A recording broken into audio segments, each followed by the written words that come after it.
Good morning, Kuwait, and good morning to everyone who's watching us through KTV2.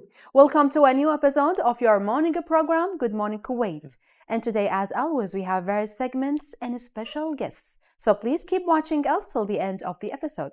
So hello and good morning, Abdulaziz. Good morning, Sarah. Good morning, our working crew, and good morning, everyone. And welcome to your show, Good Morning Kuwait.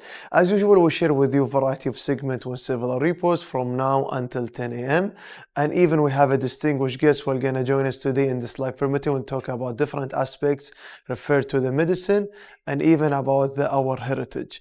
Sarah, today we spoke in the off-air about how to accomplish our goals, how to already finish our task. So what do you want to elaborate?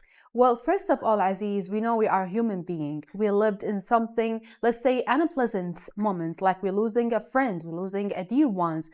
We live in really unpleasant circumstances. But the most important thing, how we pull ourselves up in those circumstances. So the first thing, Abdulaziz, to accomplish our goals. First of all, we have to put our goals in small tasks. To write our goals in small goals. That's why we gotta have, let's say, a purpose to do in our life, not to pull ourselves down, but pull ourselves up with a positive people, with positive vibes. Always we have to motivate ourselves. Nice. So we always have to accomplish our goals. You have to dedicate it, because when you have something and you have certain things you want to move on, or you have to focus on something, so you have the dedication and determination to accomplishing it. Yeah. That's why I have to avoid disappointment, because disappointment means what? You have high standard of goals and you cannot achieve it. Always have to think about the short term of the goals until you accomplish the long term goals. Exactly. So you will avoid the disappointment also. And that's also we have to surround ourselves with positive people, people who support you, who support your dreams, your goals, who encourage you actually. This is the most important thing. And as you mentioned, Aziz, we have to put like a short terms of goals. It's really, we have huge goals, we have huge purposes, but it's really important to put our goals in a small, let's say, short terms. Like, for example, in a month, I have to do a certain task, but after 2 months, I have to do like another bigger task, and so on. That will actually motivate ourselves. Once you, like, let's say, put your head in the bed at the night to say, actually, I accomplished too many things during this month or during this day. It really can motivate yourself and actually can really make you busy and make you away of, let's say, unpleasant thinking and unpleasant moments. And also you have to think about something else. You have to aware about your goals. Like there is the short-term goals. Like maybe we can say you have to finish some task, you want to accomplish something, but for the long term, as like certificates, like college, like education, maybe about exercising. So this is like the long term goals. You want to achieve it, but for the short term, just think about the short moment you want to do something for you. Maybe you want to fly to some locations, you want to finish some of your papers, you want to do something. So even dear viewers watching us through the KTV2, even you have to aware about your short term and even the long term goals. And so we have like a daily segment. We have a daily segment for sure, dear viewers. The weather is getting a little bit colder than before. So how about to check the weather segment together? I'll be right back to you.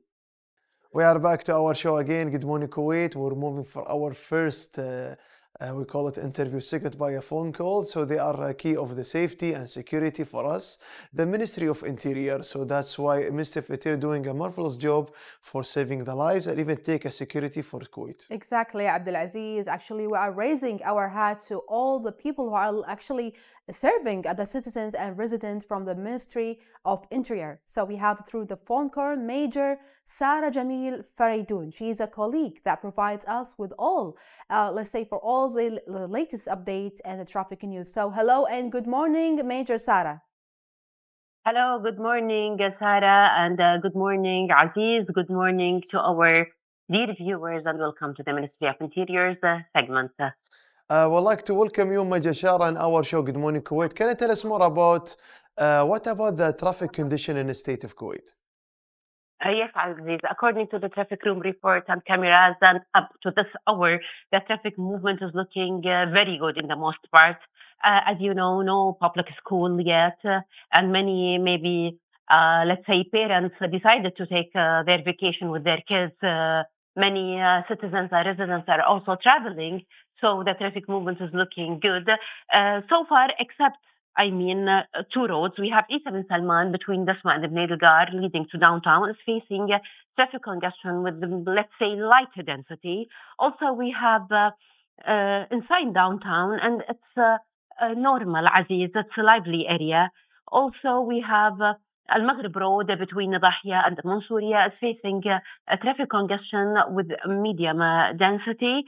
So we advise, of course, the viewers to find alternative routes if they are going or they want to use these roads. Try to find alternative routes. Still, Aziz, we have road maintenance also, as let's say diversion in Fifth Ring Road intersected with Damascus. Also, we have part of Second and Third Ring Road intersected with Cairo. We have also work maintenance on King Fahad toward Ahmadi. So also we advise the viewers to avoid or to, let's say, to try to find alternative routes to avoid stucking in traffic. That's clear, Major Sarah. So now let's talk about the fraud operation. What you saw in the Interior Minister's news about the Aman virtual room, which specialize in receiving financial fraud operation. We'd like from you, Major Sarah, to explain more about that. Yes, Sarah.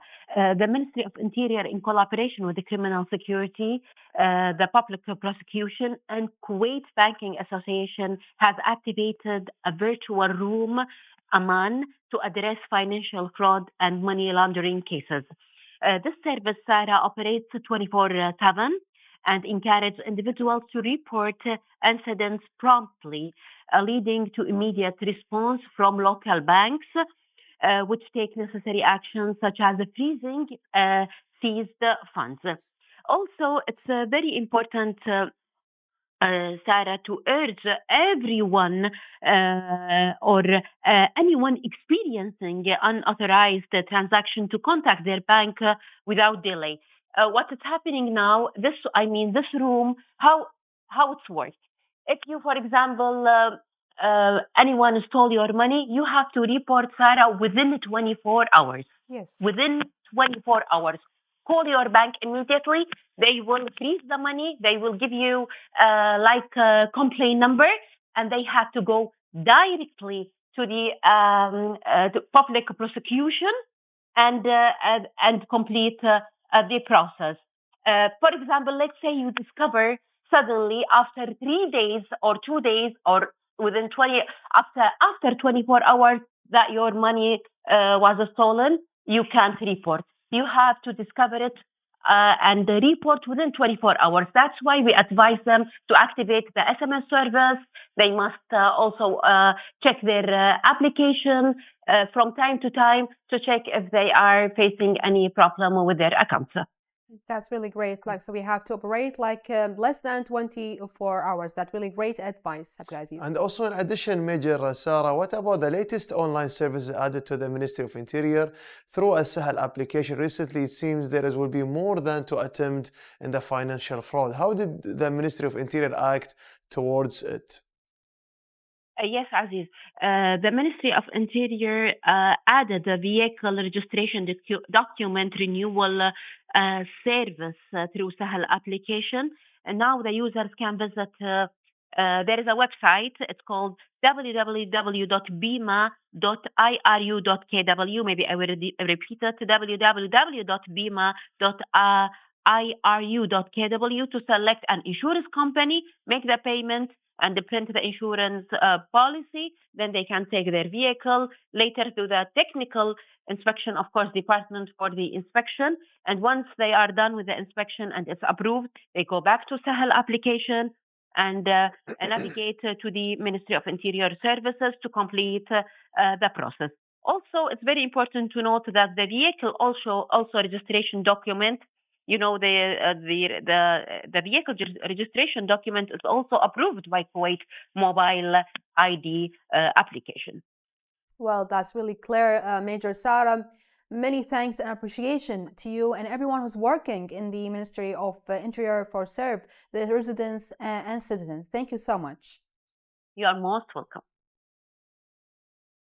So that's really great, dear viewers. We have too many reports and too many segments in Good Morning Kuwait, dear viewers. So from my perspective, it is very important to include sport as a major element in our daily life. You agree, Abdulaziz? Agree for more. So to make it more interesting, we involved one of our sportive colleagues. So let's ride a look and let's sportive report with Saad Al-Anizi. Let's watch it together. Hello and good morning, everyone. I am your host, Saad Al-Azmi, and in today's report, Good Morning Kuwait crew will visit a special gym here in Kuwait. Why it's special? Because an OCR and fitness gym. What is OCR? It's an obstacle course racing. And with us, our special guest, Mohammed Jafar, one of Kuwait's athletes who participated in many international competitions. So everyone stay tuned and don't go anywhere. Welcome back, dear viewers. Here's with me OCR athlete and gym owner, Coach Mohammed Jafar. Hello and good morning, Coach. Good morning, Saad. Good morning, dear viewers. I'm really happy to be here today. You are most welcome. And could you tell us what is OCR? OCR stands for Obstacle Course Racing. Yes. It's pretty much running a certain distance. Usually it's outdoors. Running a distance from 5 kilometers to 50 kilometer plus involves overcoming certain obstacles such as monkey bars, climbing walls, and rope climb, and other various obstacles. Yes, I just learned about OCR recently. What is the relationship between CrossFit and OCR? Well, they're two different sports, really. CrossFit is more, they're both sport specific. Yes. With OCR, there's a lot of running involved. Yes. Versus CrossFit, where the distance might be a bit shorter compared to OCR races. Other differences is the obstacles. We train with the obstacles. We focus a lot more on grip strength to overcome these obstacles. With CrossFit, it's more, I would say, certain exercises that we don't do, such as the clean and jerk with the barbell or the snatches. It's stuff that we don't tend to focus on when training for OCR. So I would say that the training requirements or the sports requirements for both sports are different, but they're both great sports. Yes. Could you tell us, I just learned recently about OCR. Could you tell me and the viewers when it is founded, this sport? Is not long ago? No, not too long ago. So basically with OCR, it started back in early 2000s, around 2007 or 2008. And then fast forward to 2023, we're proud to say that OCR now is part of the Olympic Games. So in 2028 in Los Angeles, we're going to see OCR, taking a stance or being present. Yes, and you are a gym owner here in Kuwait and you coach here in your gym. Could you tell us about, if some of the viewers come to visit you, tell us about the training regime and everything. So we do a lot of, so 3 times a week we do OCR, and then 3 times a week as well we do hybrid racing. What is the difference between OCR and it's the same, right? It's it's obstacles and this is hybrid racing. With hybrid racing, what it does, it kind of combines the runners, the CrossFit community, even the bodybuilders, as well as the OCR athletes, into a running and functional race event. Yes. So it involves running and performing functional station workouts, such as wall balls, such as sandbag lunges, burpee broad jumps. A lot of functional body weight exercises. So pretty much everybody can do. Yes. And for me personally, I don't like to do any of these because I go to the gym, I work with the machines, and that's all right. Could you tell us, is it, I'm not saying it's extreme sport, but it's very intense. Who could join the gym? Anyone. Anyone can join. Men and women from all ages, children, all ages, anyone can do OCR.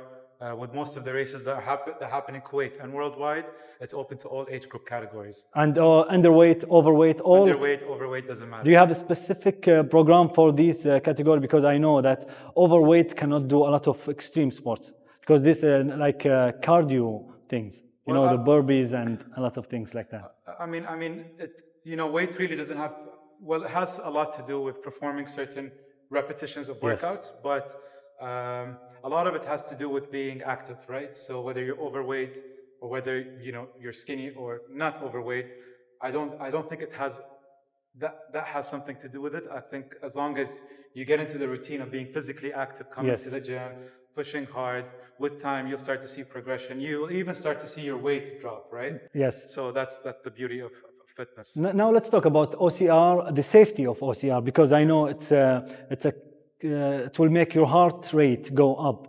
Yeah. How many times a week do you train?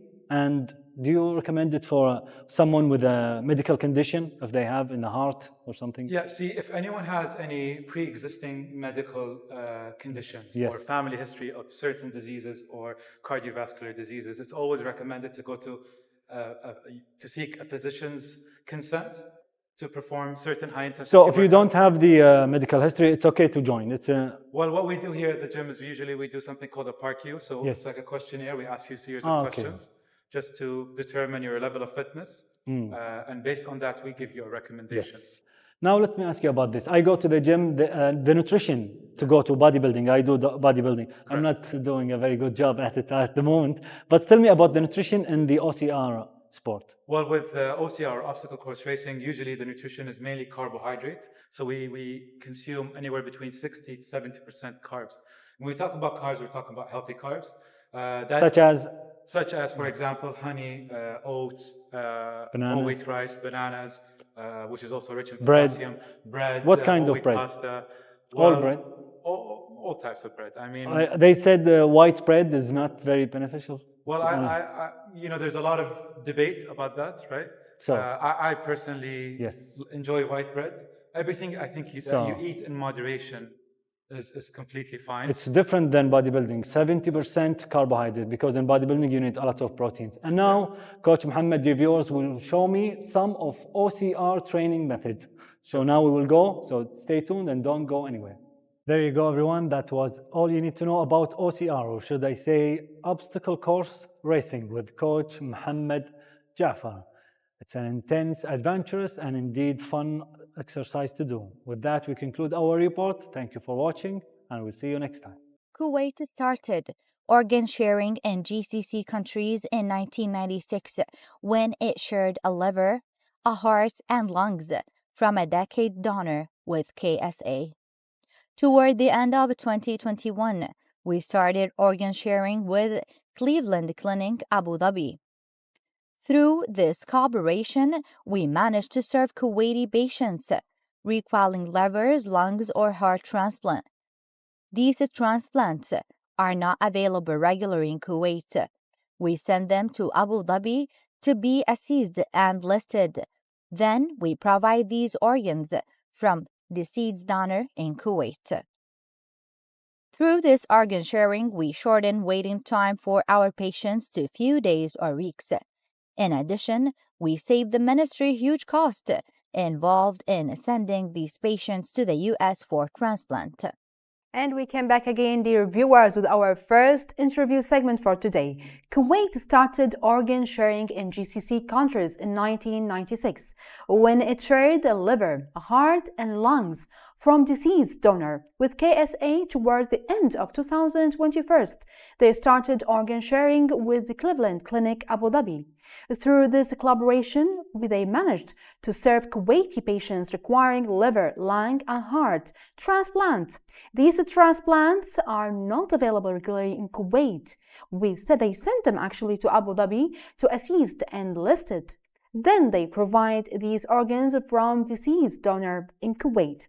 So speaking about this interesting topic, let's welcome with a great pleasure Dr. Mustafa Al-Musawi. He's a head Kuwait organ procurement, president Kuwait Transplant Society organ procurement. So hello and good morning, doctor. Good morning to you and good morning to Kuwait, and thanks for having me. You are most welcome. So, doctor, is really an interesting topic we'll discuss about, like organ procurement and cooperation between Kuwait and Abu Dhabi and much, much more. But first of all, we'd like me and our dear viewers to know more about organ procurement and actually when it started in Kuwait. Right.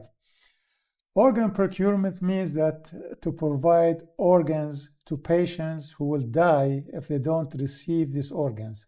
So our job is to save patients through what I can call it recycling. Now everybody is interested in recycling objects.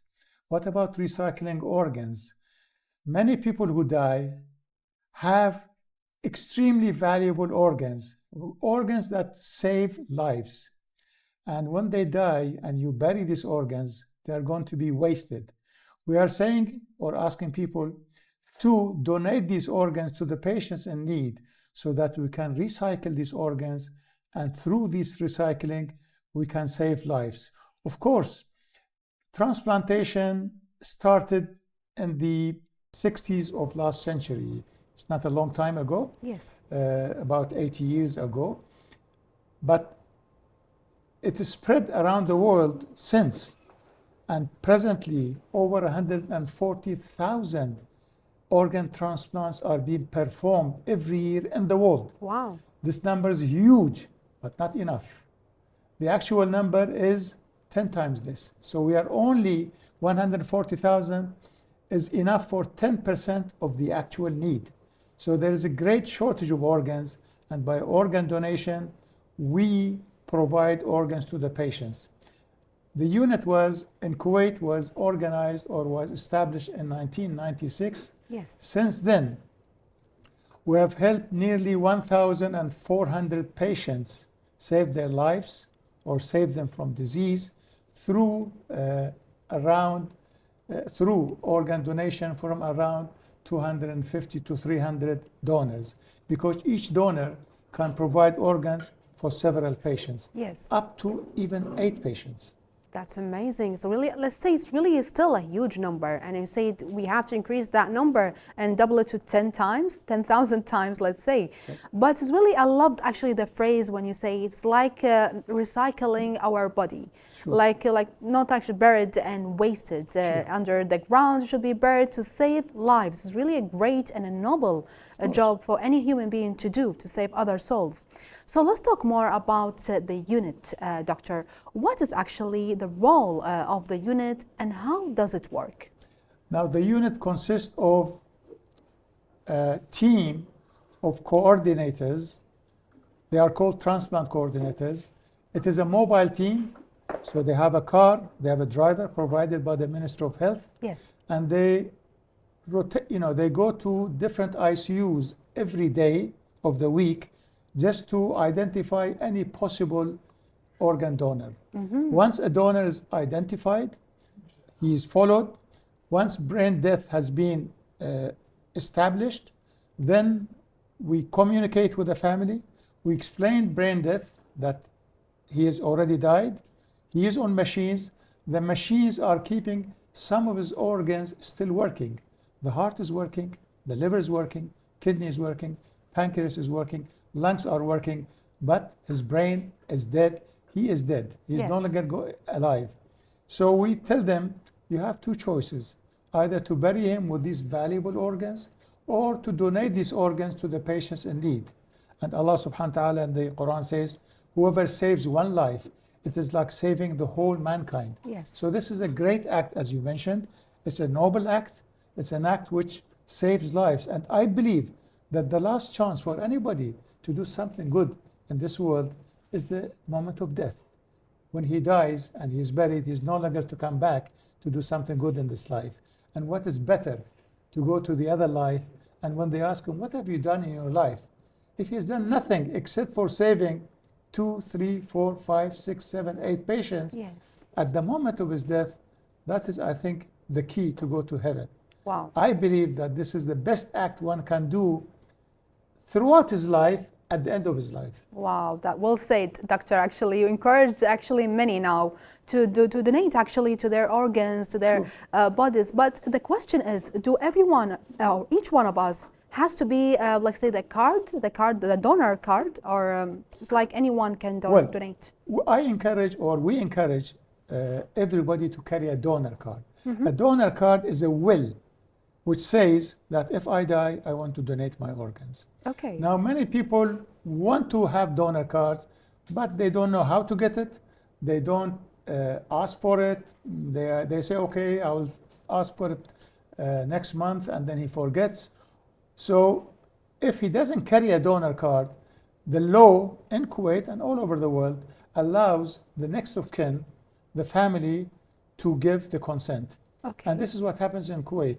If the person doesn't have a donor card at the time of his death, we approach his family and we explain the good benefits of donating, saving lives, better than throwing them and destroying these organs, to give them to the patients in need. And I'm glad to say that the majority of the people that we approach, they do agree for donation. Our consent rate is over 70-80%, which is very good. Yes. And that is why Kuwait is now #1 among the Arab countries. Amazing. And the number of deceased donors per million population. But Kuwait and the rest of the Middle East Yes. are much lower rate than in Europe. We want to increase the rate to reach the average in Europe at least. So this is our aim. Year by year, we try to increase the number of donors so that we can approach the average in Europe. That's amazing. It's really a great statistic that we have the #1 of the Middle East to deceased, let's say, donation. I know it's still a strange idea. Some of the families, they say, no, I don't want to give my organs to other, let's say, a human being. Yes. But it's really great that we have that winding up awareness and knowledge about that, Sure. about the awareness about how to donate. And how it's really a noble act, a noble thing to do after death. So let's talk more about the statistic performance of the unit, Doctor. Sure. I have the statistics with me, and I can say that we started in 1996, Yes. and the number of donors has increased, deceased donors has increased over the years. We started in 1996 with 8 donors, and last year we ended up with 33 donors. This year, or not last year, the year before, 33 last year, and we are in 2024. Yes. 2023 we reached 24 donors, but this year we want to really have a much larger increase than previous years. So the numbers are very good year by year, and I can tell you that from 1996 to 2022, as I said, we have taken organs and tissues from, given organs and tissues to 1,250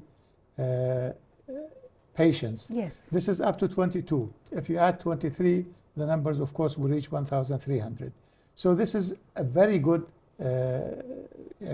program. Yes. And if you take only until the end of 2022, we have taken, as I said, 1,250. Out of these, majority were kidneys, 694 kidneys. We also took 157 livers and transplanted them either in Kuwait or in Gulf countries. Yes. For Kuwaiti patients. Heart and heart valves, lungs, 96, pancreas, 16, cornea, 189, and so on. Amazing. So a single donor, we can retrieve multiple organs and tissues. And by tissues, I mean, like the corneas. Corneas are the flimsy film in front of the eye.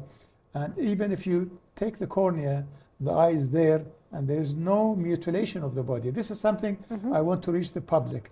That organ donation not only is a good act, it doesn't mutilate the body. The organs we take are internal organs, so there will be an operation. At the end of the operation, when the organs are taken, the wound is closed very nicely, so there's no water or blood leak. Yes. And the person can be buried immediately. Even if taking corneas, the eyes will be the same, the black and the white of the eyes. And even it's very difficult to notice that the cornea has been taken if you are not an expert. So I believe this is a good act. I believe that this is an act that should help patients, so save patients. And by the way, we have over 400 patients on the waiting list waiting for kidneys. Great. And we have other patients waiting for liver and so on. That's amazing. You can see the numbers are really increasing year by year. And in your point of view, maybe it's going to be increasing more in the following year, inshallah. Sure. Yani if only until the year before last, 2022, we transplanted 100 kidneys in Kuwait. Half of them were from deceased donors and the other half from living donors. Last year, the number of living donors increased, and last year, in fact, there was a breakthrough because we reached, for the first time, 140 kidney transplants in Kuwait. For the first time in Kuwait since the program started in 1979. Yes. So the number of kidney transplants have increased, and we want to keep up with this act and increase deceased donors as well during 2024. We hope so. But I really loved when you pointed out that the body after donation remain safe and clean before buried. That's really to respect the body, actually. And the operation doesn't take more than 2 to 3 hours. That's amazing, Doctor. So you mentioned about the collaboration between in 1996 with the KSA and also now between Abu Dhabi and Kuwait. We'd like to know more about the collaboration between the neighboring Gulf countries. Since we started in 1996 and we managed to get donors, at that time the only transplant available in Kuwait were kidneys and corneas. Yes. So if you have somebody who donated all his organs and you can only use the kidneys and corneas, what do you do with the other organs? You have to share them, just like happens all over the world. They're sharing between European countries and the United States. They're sharing between different states. In Kuwait, we connected or we communicated with Kuwait, with the Saudi Center for Organ Transplant, and we offer them to receive the organs that are not being transplanted in Kuwait. Yes. And the cooperation started since 1996. In 2021, end of 2021, we started a cooperation with Abu Dhabi, Cleveland Clinic. And that cooperation was even more beneficial for Kuwaitis because 100% of the organs that we send to Emirates are given to Kuwaiti patients. Yes. So a Kuwaiti patient who needs a lung transplant or liver transplant, which is still not available in Kuwait. We had the liver transplant program, which unfortunately stopped. So there is no program for liver transplantation in Kuwait. These patients, we send them to Abu Dhabi, they will be listed there, and then they come back to Kuwait, wait in Kuwait. Once the liver is available, and sometimes can be available within days, then we ask them to go back to Abu Dhabi. A team comes from Abu Dhabi through a special aeroplane. They take the organ, the liver or the lung, take it back to Saudi Arabia, to Emirates, to Abu Dhabi, and transplant it for Kuwaiti patients. Through the system, we've managed to have 42 patients receiving livers over 2 years, which is a really great act.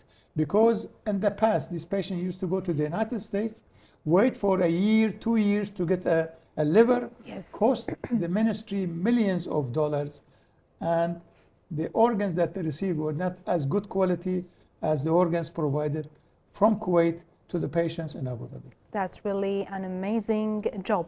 Being a doctor is not about, let's say, do some operations and numbers and statistics, about being a human being. Sure. It's a humanitarian job at the end of the day. Sure. And doctor, you are really a human being. You Thank are you very really much. a noble person. And thank you for being here in our show. I'm not alone. There's a team. And For I would sure. like to thank all my team for their hard work. I would like to also thank the head of the department, Dr. Sajja Surur, who's doing an excellent job and supporting the unit a great deal.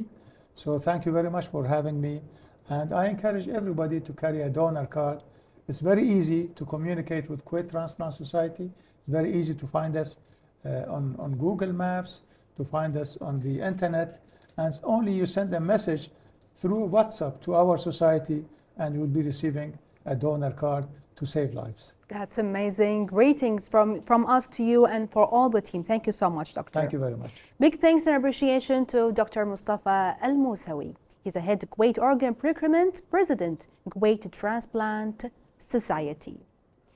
Her workshops aims to simply break away from enjoyment and experience living in moments by participating in collage in terms of choosing several pictures, knowing their meanings, and how to write them with other pictures, and new interpretation of the pictures, and also a short words in them about things, ideas, and issues through his or her imagination or his subconscious. So, dear viewers, how about to check this great report with our dear artist Fatma El Gallaf. We'll be right back to you.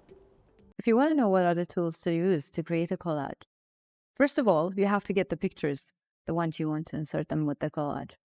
Second, you have to get your scissors, but you have to be careful with using it. And if you have children around, make sure that you don't use the pointy one so you can avoid injuries.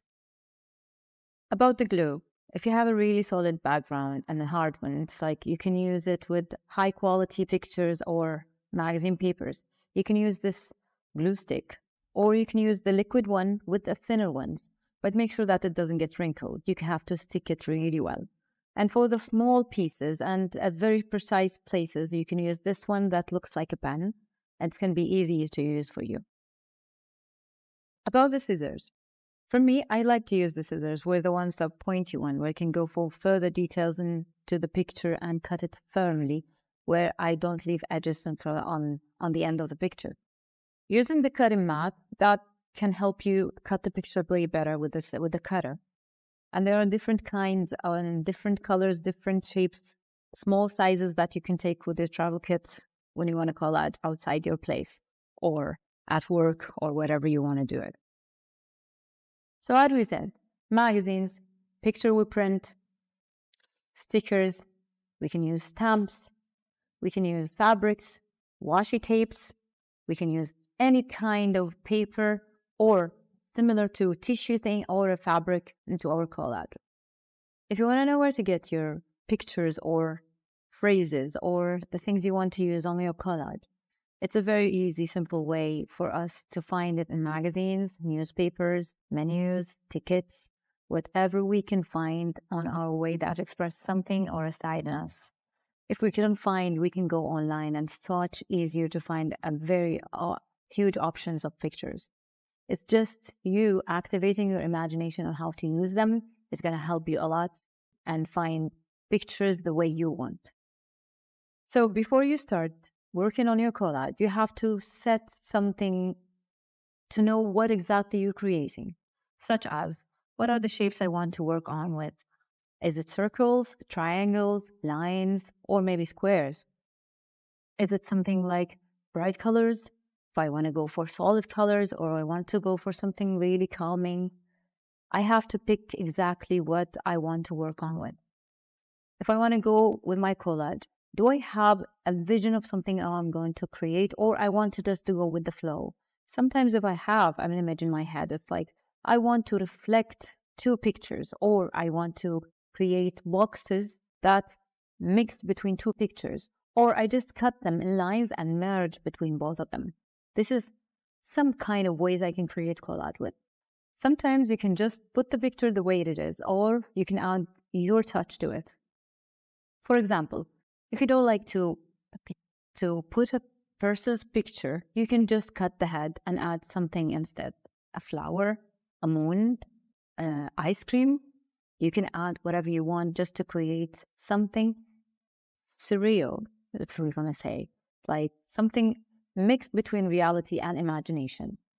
If not, if you want to just go with the picture as it is, you can cover the eyes if you don't like to show the face or the whole thing.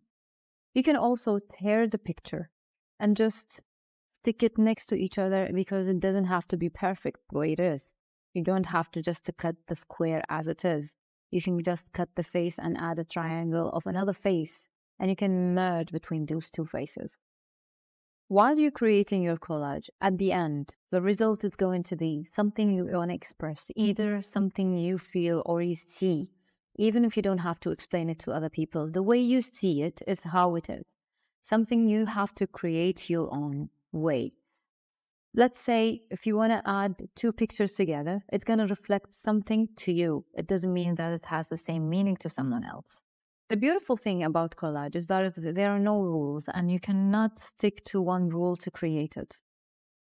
Just make sure that your main element is the most obvious one or the biggest one. And you can go with the background with different colors that does not make you get distracted from the main element. You can try your collage and enjoy it. And you find yourself expressing something you might not be knowing that you might be able to express. We are back to our show again. Good morning, Kuwait. We're moving for our next interview segment. He's the Master of Interior Design from Virginia Technology University, America in 1990 AD. Here you graduate from different perspectives. So please, I would like to welcome today the Professor Ali Najada from the Expo 965 team. Hello, Professor, and good morning. Good morning, Aziz, and good morning to our respected viewers. You're most welcome, and thank you so much for joining us on our show, Good Morning Kuwait. I know Expo 965 for the craftsmen and the talented Kuwaitis they did too many amazing things, which are like saving the heritage and the history of the state of Kuwait, desert side and even the seaside. But in the beginning, I see a paper around you. We're going to talk about something important. I know Mr. Muhammad Kamal, he's the founder of Expo 965. Yes. And for the craftsmen and the talented Kuwaitis, on the car registration of His Highness the Emir, Sheikh Mish'al Al-Ahmed Al-Jaber Al-Sabah, may Allah already protect him. So can you elaborate more about one of this masterpiece? Yeah, this is one of the collected items for Mr. Muhammad Ali Kamal, and this is for car registration. It goes back to 1982. I think that's the validation of the car registration. The car is Imperial.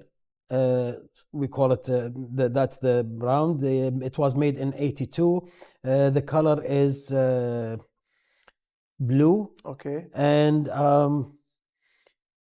His Highness, he by himself, he owned the car, and I think he did the registration. So this is a very interesting piece of document for His Highness Sheikh Mish'al Ahmed Al-Jaber Al-Sabah. And I believe that Mr. Muhammad Ali Kamal has so many other collectible items. I know that he has over 1.5 million different documents that belong to so many things. I mean, Kuwaiti people, non-Kuwaiti yes. passports, other documents, and so forth. Yes. Nice. That's why we also appreciate the efforts for the Expo 965, how we're already saving, always like seeking for the best to showcase more about, we call it the heritage of the state of Kuwait. Now we're back from the 2023 year, last year, in the annual Expo in October. Yes. We'll talk about the 5th annual Expo exhibition. It was in Ahmed Al-Adwani Gallery for maybe approximately 1 week. Exactly. Too many participants from GCC countries, too many governmental and private sector already being visiting this kind of exhibition. Schools in the morning time. It was like a festival for heritage. What can you elaborate for this amazing moment? I like the word festival. Okay, I agree with you. It was a big festival. It was heritage and handcrafts festival. It was held in Ahmed Al-Adwani Gallery between the 26th and the 22nd and the 26th of last October. I believe that people who attended that festival during the 5 days, over 3,000 people from different ages. Morning it was open for schools, for students, and in the afternoon mainly it was the parents, and we had 6 different forums that was held. Usually we have like 4 or 5. This time we had 6 different forums. They had the 3rd annual forum for the youth, for heritage and handicrafts, and we had the 3rd forum for the people with disabilities and the orphans, and we had the we had the forum for the chairmen of the different what we call them, educational sectors. And we had also the 3rd forum for the, let's say, the most productive volunteer teams, and we had the also forum for the head of the traditional art groups, singers, and we call them al-arba. And we had the 4th annual, or the 4th forum for the Gulf heritage and handcrafts. So these were the 6 different forums, and it was a big festival, and I believe that over maybe 300 people were honored and given plaques. And also, I was honored to already get one of these plugs for the media role that time. Yeah, you deserve it. You did a marvelous job. No, it's because all of us, we can say all the time, one hand cannot clap, Professor. That's why we're always seeking for the best, for how we to do our best for raising our creative flag high. Let's talk about something else, Professor Ali. During the expo last time, we saw the establishment for a new Gulf team. Exactly. So I see like the people coming from the GCC and the Kuwaiti team. Yes. Tell us more about this team. How are they already established? Alhamdulillah, the Expo 965 team was established on the 7th of March 2016. Okay. And up to now, it has been like 7 years. And we believe that this has been a marvelous experience for us. Many of the Gulf countries, they would like to have something similar to it. Over the past 4 forums that people from the Gulf countries, the GCC countries, came and participated. They liked the idea. And we've talked about that since the first forum for the, what we call it, the Gulf Heritage and Handcrafts. And one of the recommendations was to start something of that nature. And we found that the year 2023 was the right time to announce it. We asked them if, they would like to start the Gulf team. And yes, they said yes. And we got the approval and we voted on that. We had over 120 people coming from the different GCC countries. Yes, people who are either in the collecting of items, or we call them have personal museums at home, or they were handcraft artisans. And they encouraged us, and hopefully we will take a further steps in the establishment of that. I think Muhammad Ali Kamal will be the head of that group for now, and the headquarter is going to be in Kuwait. Nice. The headquarter will be in HQ in Kuwait. Yes. That's why we are very proud. Like Kuwait is always one of the countries always seeking, and the first people seeking for the heritage. I see some of the shows that working already preparing for the team, and you are already involved in these amazing things about the sewing and the others. But we're gonna talk about something else now. Now we'll talk about you're attending international events, like the city of this fall in Iran was one of the things. Like I know this kind of the international events. It's important for us to exchange, to know more about other cultures, and even about their heritage and handicrafts also. Exactly.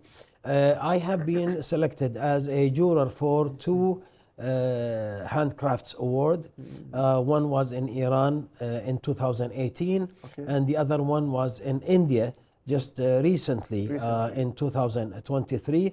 And also I was selected as a juror for what we call them WCC, World Craft Council. World Craft City. So I believe in May, if I'm not mistaken, I went to the city of Dizful in the Ahwaz province in Iran to evaluate it as a World Craft City for the kapu. Kapu is weaving basketry, making special baskets. And Alhamdulillah, it was approved as a World Craft City.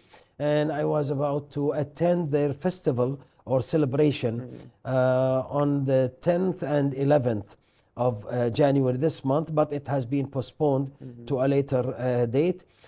During that festival, they will be presented by a certificate to announce their, that the city became known as a World Craft City for the Kapu. Nice.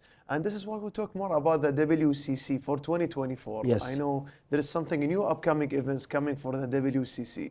Can you elaborate more? Yeah, 2024 is the 60th anniversary for the establishment of World Craft International. World Craft Council International. This World Craft Council, the international one, is managing or responsible for 5 different regions: the Asia Pacific region, Europe region, North America, and we can say all the international countries. The entire world. Entire world. Okay. Yes, So there will be like one HQ, like will be certain events, or like too many celebrations during the year? No, this is going to be celebration in the 5 different regions: the African, the Asia, the European, the North America, South American regions. There will be celebrations for that event during the year 2024. Amazing. We can say all the time, Professor Ali Najad, good times run very fast. I know. We didn't feel that time. Thank you so much for joining us. Thank I know you. we have too many things to talk about in the future. Now is we are beginning of the year. So next time we'll be here again. We'll talk more about different achievement Inshallah. of the Expo 965. Inshallah. And I'll keep you posted. Yeah, sure. Thank you so much for joining You're us. welcome. So dear viewers, we're speaking to Professor Ali Najad. He's from the team Expo 965 for traditional and for the craft exhibitions and Kuwaiti creators. Now let's go move to this short break. They will move on in your show. Good morning, Kuwait. Stay tuned. We came back again, dear viewer. That was really lovely interview with our professor, Mr. Al-Najad. That was amazing, Aziz. Amazing. It's so good. Good. We will talk more about the heritage and the cultures and even more. And we guess we already reached the end of our episode for today, Sarah. Yes, for sure. I hope, dear viewers, you enjoyed our episode as much as we did. See you for next time and have a lovely day. Have a lovely day. See you tomorrow.